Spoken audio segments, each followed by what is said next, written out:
Bienvenue dans Focus, nous sommes au Turkménistan, dans la ville balnéaire d'Avaza, où vient de se tenir un sommet primordial pour l'avenir de la mer d'Aral. Le sujet préoccupe le monde entier, au même titre que la déforestation en Amazonie, un défi écologique et économique que tentent de relever les pays membres du Fonds international pour la sauvegarde de la mer d'Aral. La création du Fonds international pour la sauvegarde de la mer d'Aral date de 1993, mais cela faisait 10 ans qu'une telle réunion n'avait pas eu lieu. Entre-temps, les différents États membres ont bien sûr travaillé de leur côté, mais l'objectif de ce sommet, c'était bien de relancer, de redynamiser l'action commune. Et vous allez voir, de ce point de vue-là, c'est plutôt une réussite.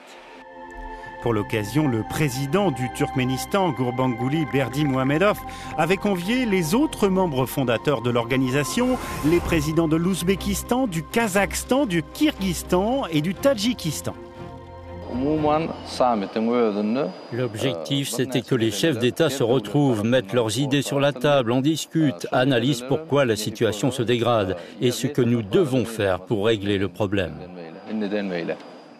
Un problème qui remonte aux années 60. À l'époque, la mer d'Aral était le 4e lac salé au monde, mais elle s'est considérablement asséchée à cause de l'agriculture intensive. En quelques années, la mer a perdu 90% de sa superficie. Son taux de salinité a explosé. Des millions de poissons ont disparu.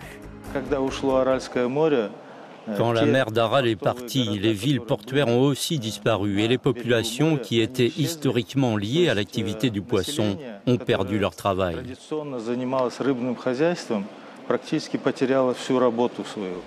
En 2005, la construction d'un barrage financé par la Banque mondiale a permis de faire revenir l'eau dans la partie nord, une véritable renaissance pour cette région du Kazakhstan.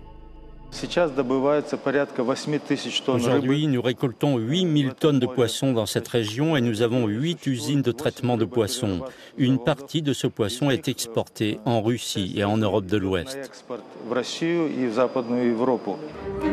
Reste une vaste zone totalement asséchée plus au sud. Avec les vents violents de cette région, le sel et les pesticides qui s'y sont déposés se répandent de manière très inquiétante.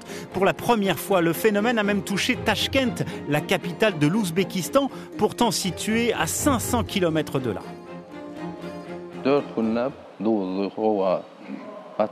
Récemment, pendant 4 jours, l'atmosphère était remplie de poussière salée. Cela a eu un impact sur la santé des populations, mais aussi sur les récoltes. Lors du sommet, les pays membres ont pris une décision très importante en jetant les bases d'un nouveau plan d'action stratégique et surtout commun. Objectif, maîtriser davantage l'utilisation de l'eau, par exemple grâce à des technologies vertes pour réduire les volumes dans l'irrigation. D'autres pistes ont été évoquées comme la plantation d'espèces de plantes qui résistent au sel. D'un point de vue écologique, nous essayons de rendre la région plus verte, par exemple en créant une ceinture verte au fond de la mer d'Aral et autour des zones habitées. En avril dernier, les Nations Unies ont, à l'initiative du Turkménistan, adopté une résolution pour la coopération avec le Fonds, signe que bien au-delà de l'Asie centrale, la communauté internationale a bien pris la mesure du défi.